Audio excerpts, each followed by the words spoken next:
Yes. Here only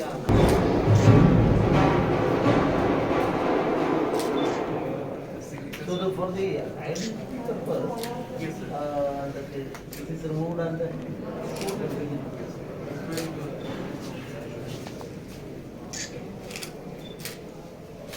I will release the button. Yeah, I will release the button then yeah. I just release the button. You can go and touch the board. Yes. Yeah.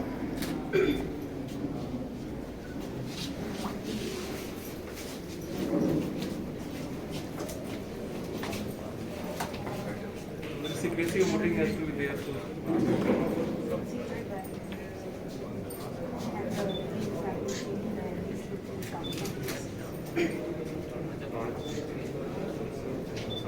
No, the previous system is continuing. Last time this was started in 17.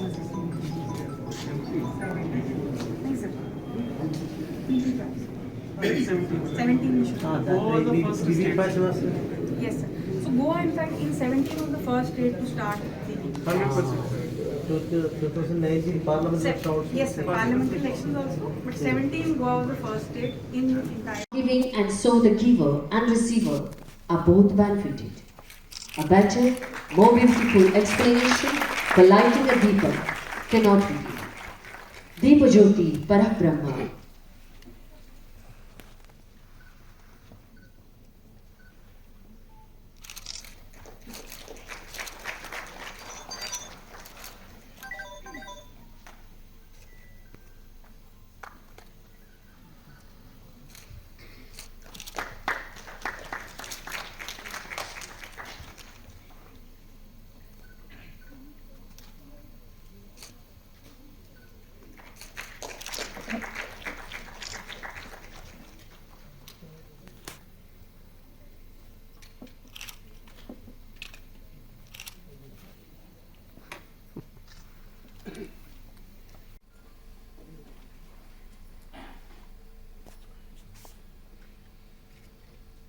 We, the citizens of India, having abiding faith in democracy, hereby pledge to uphold the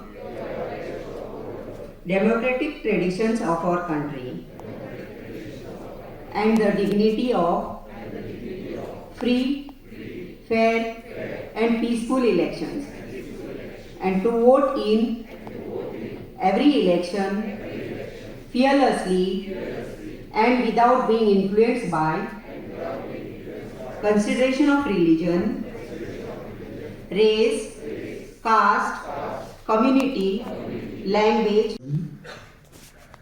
State Election Commissioner of Goa, W. Raman Murthy Ji, Sri Chief Electoral Officer, Sri Kunal Ji and his team of officers, Srimati Ruchija Patel, Collector of South Goa and her team of officers, distinguished guests, and my dear friends. I'm very happy to be amidst all of you on the 12th National Voters Day, which is being observed every year since 2011 to commemorate the foundation of the Election Commission of India. This is indeed a celebration of the festival of democracy in our country. Our country is known as the largest democracy in the world, not only because our constitution is the biggest one in the world, but the election system followed by us, and due to that process, we proved ourselves as a vibrant democracy in the world. I am remembering in 1977 elections. You see, 1975, June 26th onwards, there was democratic restrictions introduced in our country.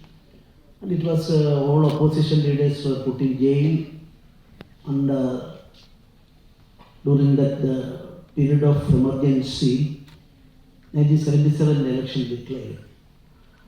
There was a total that restriction on press also was there.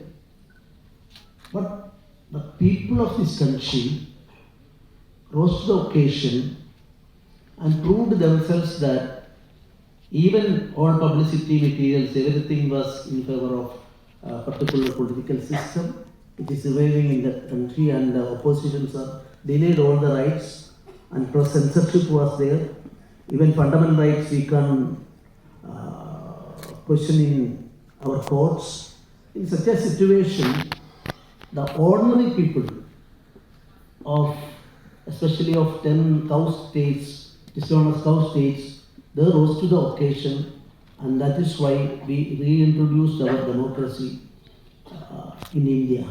Then Washington Post at that time stated that we consider Indian people as more than half of the population are illiterate, and people are not having knowledge with respect to various aspects.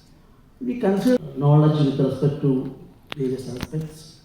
We consider them, but now we prove that in the world it is proved that that illiterate people are the best protectors of democracy, and that is why our country is known as the vibrant democracy in the world. Observing their National Voters' Day, I would like to say that one of the important points of achievements in that aspect is because of our election system.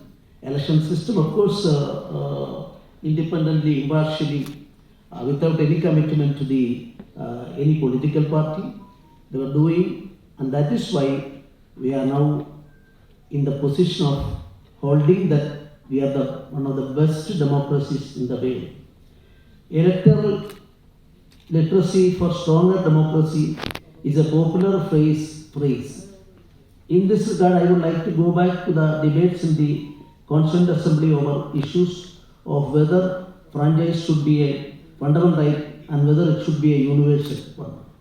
Dr. Ambedkar's effort to endorse franchise as a fundamental right was unsuccessful at one stage. The members who argued against adopting universal adult franchise were primarily worried about the lack of education and awareness among the people at that time. The proponents for the motion aware to uphold the sovereignty and supremacy of the people. Eventually, universal adult franchise came into be concorded in Article 326 of the Constitution of India. In the words of Alladi Krishnaswamy Iyer, you all know one of the best lawyers ever seen by our country, and a highly respected person who was a member of the Constituent Assembly and Drafting Committee. I quote, "The Assembly deserves to be congratulated on adopting the principle of adult suffrage, and it may be stated that never before in the history of the world has such an experimental been so boldly undertaken." So this is the importance of this adult franchise introduced by our country. In 1952, before the general election, you see, in 1952, the press people asked a question to Honorable Prime Minister of India, Sri Jawaharlal Nehru ji. You see, in our country at that time, about 60% of the people are illiterate. They are not in a position to write their names, read anything. Such condition, majority of the people are under such condition. Then pose the question before Nehruji. You are going to succeed in your attempt. Illiterate people, they are becoming the judges. Every 50 years there was an election. In the election, through the ballots, the supremacy of our people will be reflected, and in that process, how these people, those who are not even writing or reading, illiterate people, how they can decide the fate of the country. Then Nehruji replied to the effect that yes, political parties are there, press people are there, and it is a basic duty of the politicians to educate the masses. They will have to educate. So people are supreme, and they are the masters of the country. and we will have to educate. What extent political parties are doing is a question mark. I don't want to go to that. The question is whether the obligation on the part of the political parties are being fulfilled or not. The fact that the Election Commission of India is laying so much